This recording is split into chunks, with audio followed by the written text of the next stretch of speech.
Hello, my name's Sam, and here is a really lovely book that explores loss and grief and all the different feelings and emotions that come with that. It's a really lovely book to read.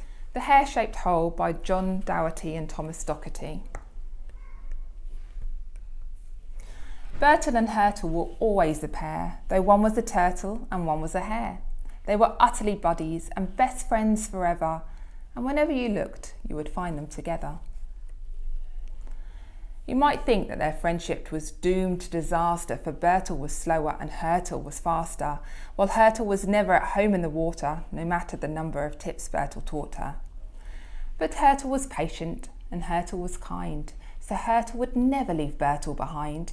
And if Hurtle Hare never learned how to swim, well, Bertel was there and she counted on him. I'm so glad you're my buddy, so glad you're my friend. It's you and me always, we're friends to the end. They both used to say this. They both felt the same until, quite unexpectedly, the end came. One day there were two of them, Turtle and Hare. The next day, poor Bertel, his friend wasn't there. She just wasn't there. There was nothing to see but a hole in the air where a hare ought to be. Bertel at first thought it couldn't be true. When his friend disappears, what's a turtle to do? So he searched high and low, and he searched far and wide. He looked all round the hole, and he looked deep inside. He looked in a stream, and he looked underground. She was nowhere he looked. She was not to be found.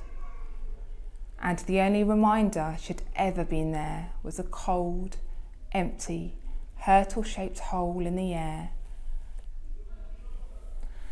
Then Bertel got angry. He quite lost control and he shouted, "I hate you, you horrible hole, so leave me alone, go get lost, go away." But a hole's just a hole. It had nothing to say. And it hung there beside him, a constant reminder that Hurtle had gone and that no one could find her. His voice hoarse and raw, Bertel started to plead. "Tell me, hole in the air, is there something you need? If I give you my toys, if I'm good every day, will you bring Hurtle back and will you go away?"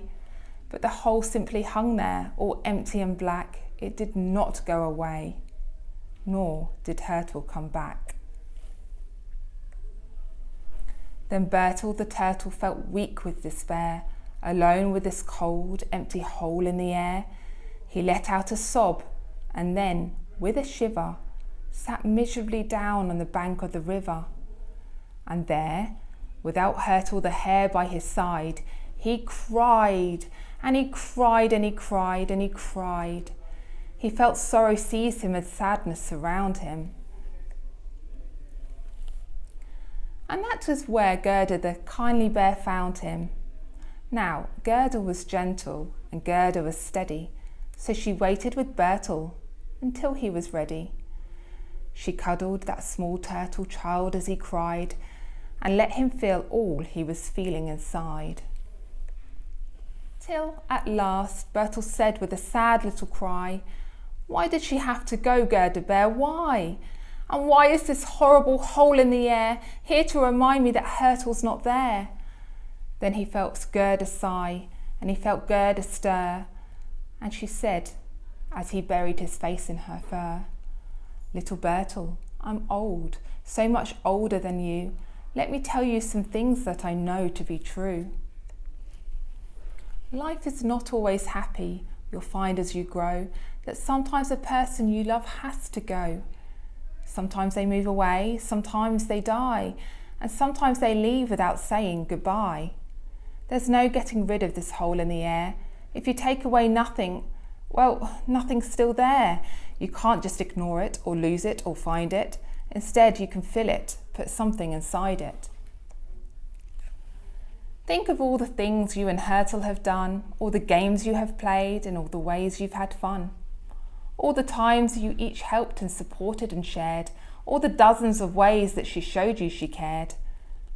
Then speak out those memories, speak them out loud. Let all the emptiness know that you're grateful and proud to have known her, It's hard, but I'll help you begin it. Speak those memories into the hole and put them in it. It was hard to begin with, but as Bertel spoke, his memories of Hurtle's bright friendship awoke, and telling the hole why he'd never forget her, he slowly began to feel just a bit better. Then Gerda said, "Now, take your memories home. They'll help you whenever you're sad and alone. From the 1st of the year to the last of December, keep them close by your side and always remember." Bertel stood still and he thought for a while, and then, with a nod and a sad little smile, he hugged his friend Gerda. He turned around and he went home with his memories hand in hand.